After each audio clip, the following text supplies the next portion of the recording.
بسم اللہ الرحمن الرحیم۔ السلام علیکم۔ تھرڈ ایئر، آج ہم نے مطالعہ پاکستان میں آل انڈیا مسلم لیگ کا پڑھنا ہے کہ آل انڈیا مسلم لیگ کا جو قیام تھا وہ 1906 کو ہوا، اور اس میں تھوڑا سا ہم یہ دیکھیں گے کہ جو سر سید احمد خان، جس کو ہم نے اس سے پہلے ڈسکس کیا ہے، انہوں نے مسلمانوں کو ہمیشہ سے سیاست سے دور رہنے کا کہا تھا،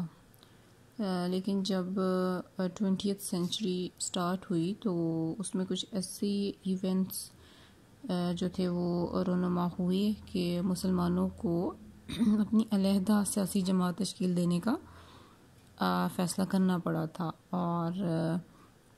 محمدن ایجوکیشنل کانفرنس کا جو سالانہ اجلاس ہے وہ 1906 میں ڈھاکہ میں منعقد ہوا تھا، اور اسی کانفرنس کے سالانہ اجلاس کے ختم ہونے پر برصغیر کے مختلف صوبوں اور علاقوں سے جتنے بھی آئے ہوئے مختلف لیڈرز تھے، انہوں نے نواب سلیم اللہ خان آف ڈھاکہ کی دعوت پر ایک خصوصی اجلاس میں شرکت کی، اور اس اجلاس میں جو ہے وہ مولانا محمد علی جوہر، مولانا ظفر علی خان، حکیم حکیم اجمل خان اس میں تھے، اور نواب وقار الملک، نواب سلیم اللہ خان سمیت بہت سے جو اہم مسلم اکابرین ہیں انہوں نے اس میں شرکت کی تھی، اور یہ جو تھا سارا اجلاس یہ نواب وقار الملک کی زیر صدارت میں جو ہے ہوا تھا، اور اس میں یہ فیصلہ کیا گیا تھا کہ مسلمانوں کے سیاسی مفادات کے تحفظ اور مسلمانوں کی سیاسی رہنمائی کے لیے ایک سیاسی جماعت تشکیل دی جائے، اور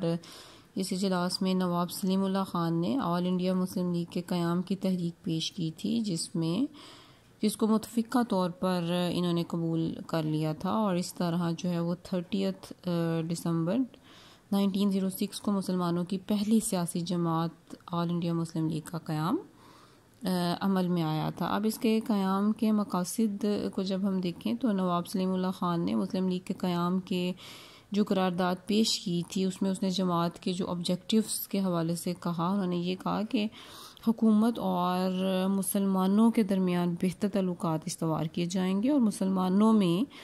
برطانوی حکومت کے بارے میں وفاداری کے جذبات کو پیدا کیا جائے گا۔ یہ اس کا ایک بنیادی مقصد تھا آل انڈیا مسلم لیگ کا۔ ساتھ ہی انہوں نے یہ کہا کہ برصغیر کی دیگر اقوام اور سیاسی جماعتوں سے اجتماعی بھلائی کے لیے رابطے کیے جائیں گے، اور یہ بھی اس کا ایک مقصد تھا، اور مسلم قوم کے حقوق کا تحفظ کرنا، اور اس مقصد کے لیے حکومت اور دیگر حلقوں کے ساتھ مل جل کر کام کرنا۔ یہ اس کے 3 بڑے ہی امپورٹنٹ جو تھے اس کے آبجیکٹیوز تھے، اور یہ جو تنظیم تھی اس کی تنظیم اس طرح سے ہوئی تھی کہ تشکیل کے بعد مسلم لیگ کا باقاعدہ اجلاس جو تھا وہ 30 دسمبر 1907 یعنی ایک سال کے بعد کراچی میں آدم جی پیر بھائی کی زیر صدارت ہوا تھا، اور جس میں مسلم لیگ کے دستور کی منظوری دی گئی تھی، اور اس طرح اس کی تنظیم سازی کی گئی تھی کہ 60 افراد پر مشتمل ایک ورکنگ کمیٹی بنائی گئی تھی۔